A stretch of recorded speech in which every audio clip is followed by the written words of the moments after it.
Welcome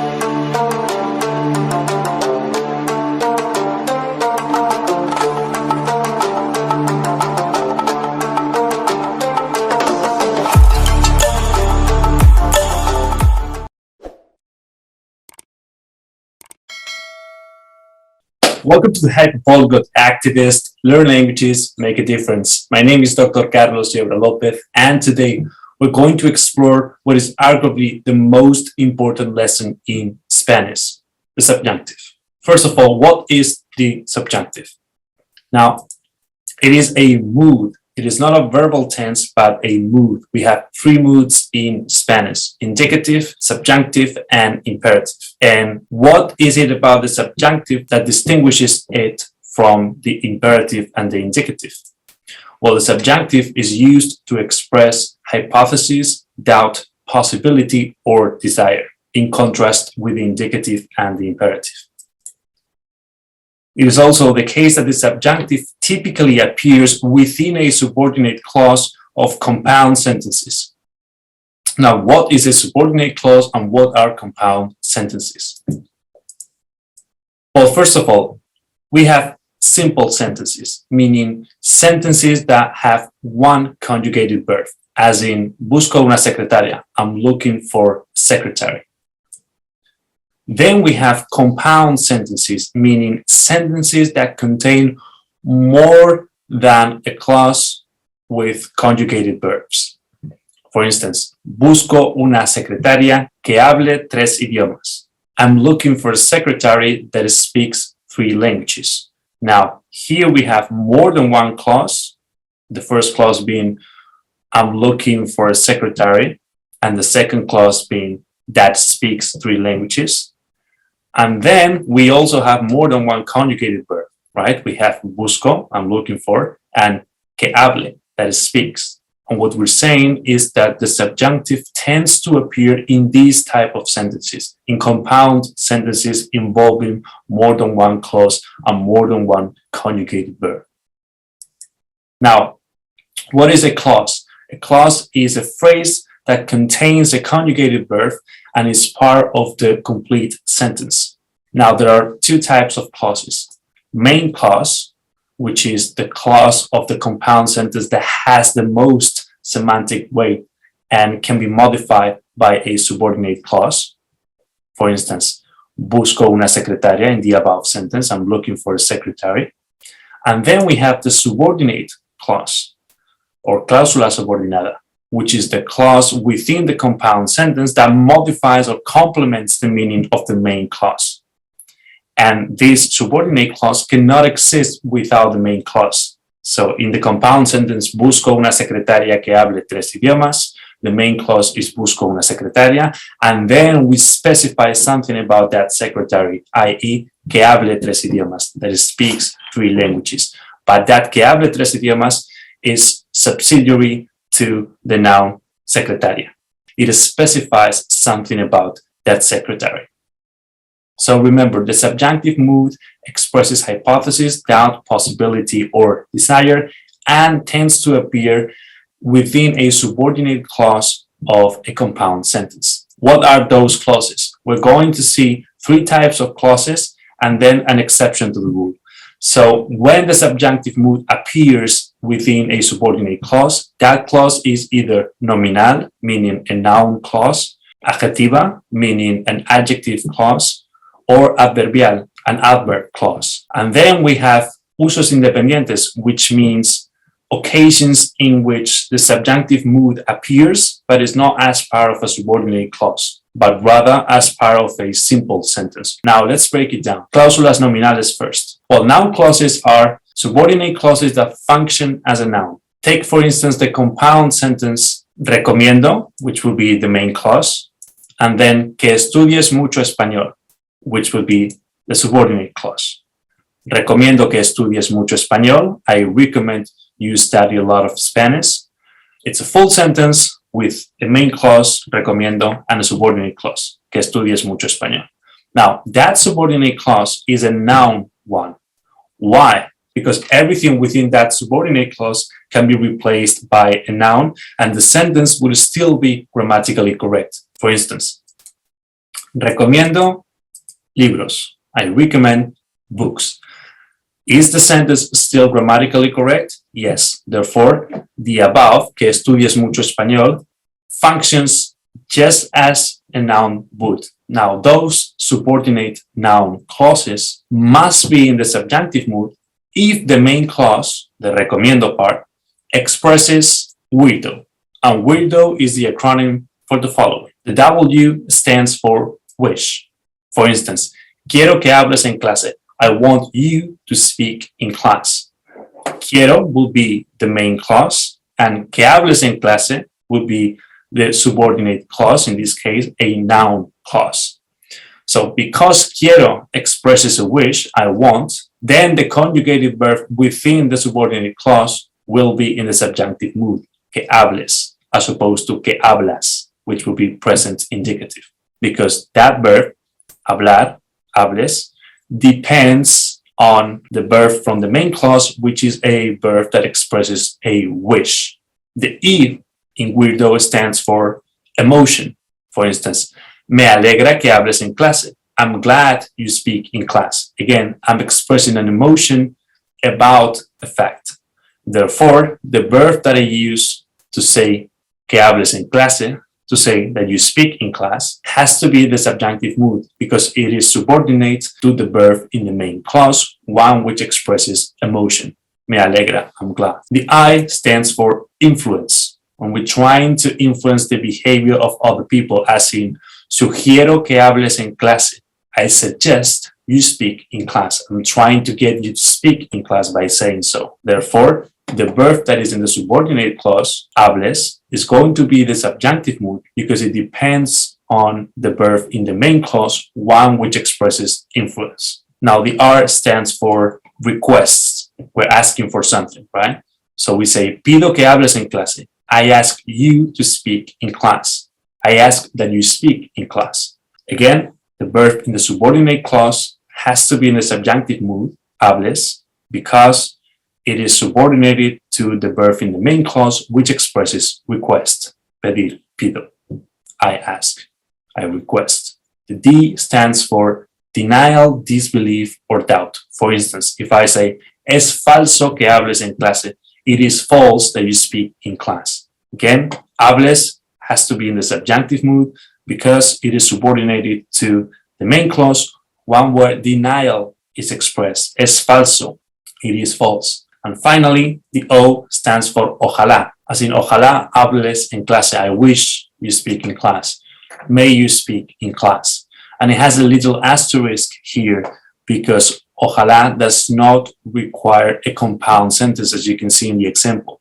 Ojalá hables en clase. How many verbs do you see there? Just one, right? So there's only one clause. Therefore, this expression, even though it's part of the acronym WEIRDO, which is why I am explaining it here, belongs to usos independientes, to independent usages, as we will see at the end of this presentation. Now, there are 4 exceptions to the WEIRDO acronym. There are 4 verbs that are used in the main clauses in compound sentences with noun subordinate clauses that express something covered by WEIRDO and nonetheless are used with the indicative mood. What are those 4 exceptions? They are pensar que, creer que, suponer que, and parecer que. All of these verbs express a subjective point of view. Pensar que, to think that. Creer que, to believe that. Suponer que, to suppose that. Parecer que, to seem like something is such and such. So all of these express a subjunctive point of view, and nonetheless, they require the use of an indicative mood within the subordinate clause. Why is this so? There's no why. They're just the exception to the rule, and you need to learn them by heart. So if you say, I think that you speak in class, you wouldn't say, pienso que hables en clase, because that would be the subjunctive mood, hables. You will have to say, pienso que hablas en clase. Same with creer que, creo que hablas en clase. Supongo que hablas en clase. Parece que hablas en clase. Now, these are all the cases where we use the subjunctive mood. So when do we use indicative other than in the 4 exceptions to the rule? Well, we use indicative or infinitive, for that matter, in the following cases. We use indicative with noun subordinate clauses if we're expressing certainty. For instance, estoy seguro de que hablas en clase. I am sure you speak in class. And here the key point to understand is that it doesn't really matter whether you speak in class or not. In other words, the truth value of the subordinate clause does not factor in. What matters is that the speaker expresses certainty about that fact. Estoy seguro de, I'm sure that anything that follows that clause, whether true or false, is going to be expressed in the indicative mood. Why? Because it's preceded by a main clause that expresses certainty. Estoy seguro de que hablas en clase. I'm sure you speak in class. And when do we use the infinitive? We use it if both clauses, the main one and the subordinate clause, have the same subject. For instance, I don't like to go with Juan. How would you translate that into Spanish? Well, if you were to use subjunctive mood, you would say, no me gusta, I don't like, que yo vaya con Juan, that I go with Juan, right? So I don't like to go with Juan. However, because I is the person who doesn't like going with Juan, and I is the person of which going with Juan is predicated, then we have the same subject in both the main clause, no me gusta, and the subordinate clause, que yo vaya con Juan. In that case, we need to change the verb in the subordinate clause from the subjunctive, vaya, to the infinitive, ir. And we also remove que. So as a result, we will say, no me gusta ir con Juan. No me gusta ir con Juan. We remove que and we change vaya, subjunctive, into ir, infinitive. And another case where we use infinitive is after a preposition. So for instance, hago la tarea antes de ir a clase. I do my homework before going to class. I use ir instead of que vaya because ir is preceded by de, and de is a preposition. And finally, we also use the infinitive in impersonal clauses with the verb to be. For instance, es bueno tener muchos amigos. It is good to have lots of friends. We use tener, to have, because that verb is preceded by an impersonal clause featuring the verb to be, es bueno. But I could also say, for instance, es importante, it is important, tener muchos amigos. Es necesario, it is necessary, tener muchos amigos. As long as the clause is an impersonal one, meaning there's no subject specified and nobody does the action, and it features the verb to be. It is important, it is good, it is not good, it is bad. All of that works with an infinitive afterwards. Unless we have que. For instance, if I have es bueno que, then I can use subjunctive, right? I can say es bueno que tengas muchos amigos. So that's it for the subjunctive mood in the noun subordinate clauses. Now, what about adjective clauses? Subjuntivo and cláusulas adjetivas. Well, this is much more simple. Cláusulas adjetivas are those subordinate clauses that function as adjectives. For instance, when I say no conozco a nadie, meaning I don't know anybody, that is the main clause, right? We only have one conjugated verb, therefore it is the main clause. Now, within that main clause, we're going to have a preceding term, and that is the antecedente. So in this case, that word is nadie, no one, nobody. And then we have the subordinate clause, que mida más de 8 pies, that is taller than 8 feet. So I don't know anybody that is taller than 8 feet. I don't know anybody who is more than 8 feet tall. That's the subordinate clause. Why is it an adjective clause? Because the entire subordinate clause, que mida más de 8 pies, can be replaced by an adjective and the sentence would still be grammatically correct. As in, no conozco a nadie, that's the main clause with the antecedente nadie. Alto, that will be an adjective, right? So insofar as I can replace que mida más de 8 pies for alto, then que mida más de 8 pies functions as an adjective and therefore it is an adjective subordinate clause. The adjective subordinate clause has to be in the subjunctive mood if it describes an antecedente, meaning a preceding word that is unknown, non-existent, or with whom or which the speaker has not had any previous experience. Now, for instance, if we say, estoy buscando una secretaria, that's the main clause, it's only one conjugated verb, I'm looking for a secretary. The antecedente is, of course, secretary, because it's the last word preceding the subordinate clause. Que hable 3 idiomas, that speaks 3 languages. Now, que hable 3 idiomas can be replaced by an adjective, right? You can say, estoy buscando una secretaria alta. Estoy buscando una secretaria inteligente. Therefore, que hable 3 idiomas is an adjective clause. Now, hable, is that subjunctive mood or indicative mood? Subjunctive, right? Indicative would be que habla, present indicative. But hable is present subjunctive. Why? Because the antecedente, the secretaria, is not known. Is there a secretary in the world that speaks 3 languages? For sure. Do we know his or her identity? Or are we looking for that person? We're still looking for that person, right? Because the sentence says, estoy buscando. Anytime you look for something, it's because you haven't found it. Therefore, by definition, we don't know the identity of the antecedente, and that's why the verb in the subordinate clause has to be in the subjunctive mood.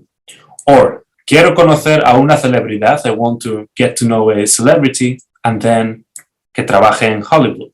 I want to meet a celebrity that works in Hollywood.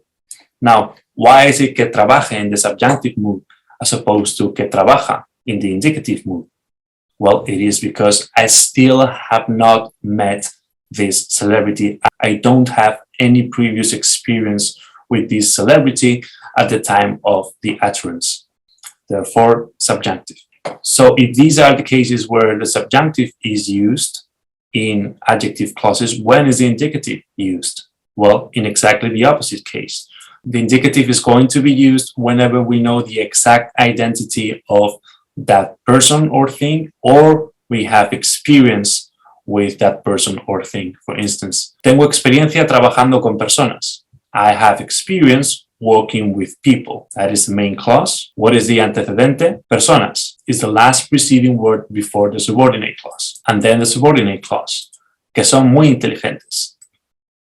Tengo experiencia trabajando con personas que son muy inteligentes. I have experience working with people who are very intelligent. Now, the antecedente, personas, is it known? Do I have a previous experience with them? Yes, I'm saying that I have experience working with those kind of people, those people that are very intelligent.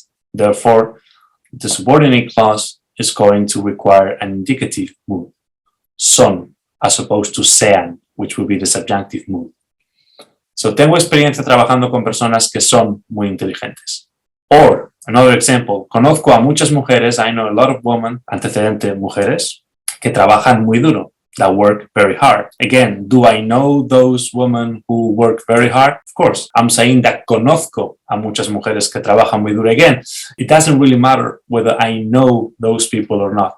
What matters is that I am claiming certainty. I am claiming previous experience. I am saying conozco, and therefore the subordinate clause is going to require an indicative mood, regardless of the truth value of the information conveyed in the sentence as a whole. And last but not least, the subjunctive in adverb clauses. Now, what are adverb clauses? As you might have guessed by now, adverb clauses are subordinate clauses that function as adverbs. These subordinate clauses are going to be in the subjunctive mood if they describe a condition or purpose, in which case we have come up with the acronym SCAPA for memorization purposes, or if they describe an anticipated action or an action whose result is unknown at the time of the utterance, for which purpose we have come up with this double acronym CAMEL HD2. Now, let's break this down. Whenever we have an adverbial expression that belongs to the acronym SCAPA, as soon as you see it, you know automatically that you're going to have to use the subjunctive mood. You don't even have to think about anything else. If the sentence contains this adverbial expression, the subjunctive mood is compulsory. And here, the E stands for en caso de que, meaning in case that. For instance, en caso de que estudies, aprobarás. In case you study, you will pass the exam. Now this, en caso de que, expresses a condition. And the sentence is saying that if this condition is met, if you do study, then this other result will follow. You will pass the exam. The S stands for sin que, without, right? So, sin que estudies, no aprobarás. Without studying, you will not pass. Why is it subjunctive? Because it expresses a condition, in this case, a negative one, meaning unless you study, you will not pass. Now, the C stands for con tal de que, meaning as long as. For instance, con tal de que hagas la tarea, podrás hacer una fiesta después. As long as you do your homework, you will be able to throw a party afterwards. Now, again, this places a condition. You need to do your homework for you to be able to throw a party afterwards. The A stands for a menos que. This means unless, so it's a negative condition. A menos que hagas la tarea, no podrás salir de fiesta esta noche. Unless you do your homework, you will not be able to party tonight. The P stands for para qué, which means so that, and expresses purpose. So, te estoy explicando el subjuntivo para que lo entiendas. I am explaining the subjunctive to you so that you can understand it. And finally, the last A stands for a fin de que, again, meaning so that, expressing a purpose. Estoy editando este video a fin de que no contenga errores. I am editing this video so that it does not contain errors or mistakes. And the last part of the subjunctive mood in adverbial clauses is the acronym CAMEL HD2. Now, unlike SCAPA, when you see any of the expressions that belong to the acronym CAMEL HD2, it does not necessarily mean that the subjunctive mood is going to be required in the subordinate clause. It is only going to be required if you find this expression and this expression is used to express a condition or to anticipate an event in the future. For instance, cuando. If you find cuando in a compound sentence, it can be used both with the indicative mood or with the subjunctive mood. It is only going to be used with the subjunctive mood if it serves to express a condition or to anticipate an event. Let's see the difference. If you say, for instance, cuando te portas bien, estoy contento. What mood are we using in the subordinate clause? We say, cuando te portas bien, estoy contento, meaning when you behave well, I'm happy. Te portas, you behave, it's in the indicative mood. Why? Because we're not expressing a condition or anticipating an event. What we're doing is expressing a habit and therefore a situation that we have already experienced. However, if we say, cuando te portes bien, te compraré un helado. When you behave well, I will buy you an ice cream. Now we are anticipating an event. We're talking about something that hasn't happened yet, about which we have no prior experience. And we're placing a condition that needs to be met if that result of buying an ice cream is to happen at all. We're saying you need to behave well, and when you do, then I will buy you an ice cream. So we have the condition, and if that condition is met, then a future event will take place. Therefore, we use subjunctive. We say cuando te portes as opposed to cuando te portas. We're no longer talking about a habit as in a situation we have already experienced, but rather anticipating an event and placing a condition for that event to take place. Now, the A in CAMEL stands for aunque. Again, aunque can be used with both the indicative mood and the subjunctive mood, but it means different things in each case. If we say, aunque Rusia es muy grande, no tiene mucha densidad de población, it means even though Russia is very big, it does not have a high population density. We're talking about a fact, something that is certain, and therefore we use the indicative mood. However, if we say, aunque tenga que estudiar mucho, tenga, subjunctive mood as opposed to tengo, estoy seguro de que aprenderé español. I'm sure I will learn Spanish. In that case, we can't translate aunque into even though. We need to translate it into even if. So we say, even if I have to study a lot, I'm sure I will eventually learn Spanish. Here I am anticipating a difficulty in my learning journey. And I'm saying, even if it happens to be the case that I have to study a lot, I don't know yet, but even if that happens to be the case, I'm sure I will end up learning Spanish nonetheless. So again, I'm anticipating an event in the future, and therefore I am using the subjunctive mood. whereas in the case of Russia, it's very big, but it has a low population density. I was just talking about a fact rather than anticipating a future event. Now, the M stands for mientras. Again, it can be used with both indicative mood and the subjunctive mood, but it means different things in each of these cases. So, mientras tú cocinas, yo miro la televisión. Nice, isn't it? While you cook, I watch the TV. Now, this is just describing two simultaneous actions that are taking place in the present. Therefore, we use the indicative mood. Tú cocinas, you cook, in the present indicative. Contrast this with mientras tengas suficiente dinero, podrás viajar por todo el mundo. As long as you have enough money, you will be able to travel the world. Now, notice that when we translate mientras into as long as, we're no longer referring to two simultaneous actions as when we translated mientras into while. Now we're placing a condition and making the future contingent upon somebody meeting that condition.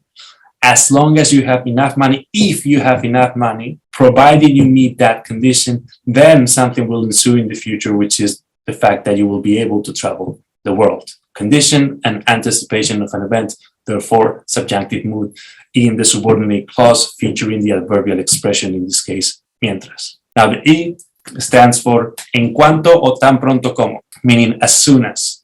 Again, this can be used with both the indicative and the subjunctive mood. For instance, todos los días, tan pronto como termino de trabajar, me voy a dormir. Every day, as soon as I'm done with work, I go to sleep. What are we expressing here? A habit.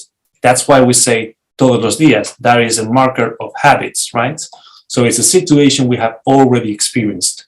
Therefore, indicative mood. Contrast this with esta noche, tan pronto como termine de trabajar, me iré a dormir. Now we are anticipating an event in the future and placing a condition. We're saying tonight, as soon as I'm done with work, I will go to sleep. Meaning, I am not done with work yet. But when anticipation of an event in the future, I'm done with work, then I will go to sleep. And finally, the L stands for luego de que, meaning after. So again, you can use both indicative and subjunctive, but they mean different things and are used in different cases. Durante el curso académico, luego de que desayuno, me voy a la escuela. During the academic year, after having my breakfast, I go to school. Again, I am talking about a habit as manifested in the marker durante el curso académico, during the academic year. Here's my routine. Normally, after breakfast, I go to school. Whereas, if I say, esta noche, luego de que cenes, llámame. Tonight, after you're done dining, call me. I am anticipating an event, you're calling me, and I am placing a condition that will have to be met before you call me. In this case, the fact that you're done dining, right? So, esta noche, luego de que cenes, subjunctive mood, llámame. Okay? And finally, HD2. Again, this acronym belongs to expressions that can be used both with indicative and the subjunctive. So H stands for hasta que, meaning until. For instance, cuando me gusta una serie, no paro de verla hasta que termina el último episodio. Whenever I like a TV series, I do not stop watching it until the last episode has finished. Again, I'm talking about a habit, therefore indicative mood, hasta que termina, as opposed to hasta que termine, which will be subjunctive. But contrast this with me quedaré en el hospital hasta que esté completamente recuperado. I will stay in the hospital until I am completely recovered. Now here I am placing a condition, my recovery, and then anticipating an event, leaving the hospital. And what I'm saying is that until I am completely recovered, I will not leave the hospital. If and when I am completely recovered, I will leave the hospital. Condition, anticipation of an event, therefore subjunctive mood with the subordinate clause that features the adverbial expression, in this case, hasta que, and then esté, subjunctive mood. And then D2 is for después de que, which means afterwards, right? Again, can be used with both indicative and the subjunctive. Indicative, if I say something like, después de que habló con él, se quedó más tranquilo. After he or she spoke to him, he or she chilled, relaxed, calmed down a little bit. And so here we're talking about experience we have already lived. therefore indicative mood, después de que habló. Yeah, in this case, preterite, pretérito, but still indicative mood. And then contrast this with te llamaré después de que termine la reunión. I will call you after the meeting finishes. I don't know when the meeting is going to be finished, but when it does, then I will call you. Again, I am anticipating an event in the future, and I am placing a condition, i.e. that the meeting finishes for me to call you. And the second D is de forma o modo que, meaning in such a way that. For instance, both forma and modo mean way or manner. In the indicative mood, we will use it when we say something like en 1992 empezó la guerra en su país, de modo o forma que mucha gente emigró. In 1992, the war started in his country or her country in such a way that a lot of people were forced to immigrate. And here we use the indicative mood because we're talking about something in the past that people have already experienced. Contrast this with haz la tarea de modo que el profesor tenga que ponerte una nota excelente. Do the homework in such a way that the professor has to give you an excellent mark, an excellent grade. We are anticipating an event in the future, receiving a high grade, and we are placing a condition for that event to take place, which is that we do the homework in a certain way, in one conducive to the professor giving us that high grade. And that's it. We're done with the subjunctive mood in cláusulas nominales, adjetivas, and adverbiales. So where else do you use the subjunctive mood? Just in independent usages, meaning whenever we use the subjunctive mood outside a subordinate clause within a compound sentence. In this case, whenever we use the subjunctive mood in a simple sentence, meaning a sentence that features only one conjugated verb. And we use the subjunctive mood in this context on 3 occasions. And what does that mean? Well, it means that the subjunctive is used within the context of a simple sentence as opposed to within the subordinate clause as part of a compound sentence. Within this context, the subjunctive mood is going to necessitate one of these 3 expressions.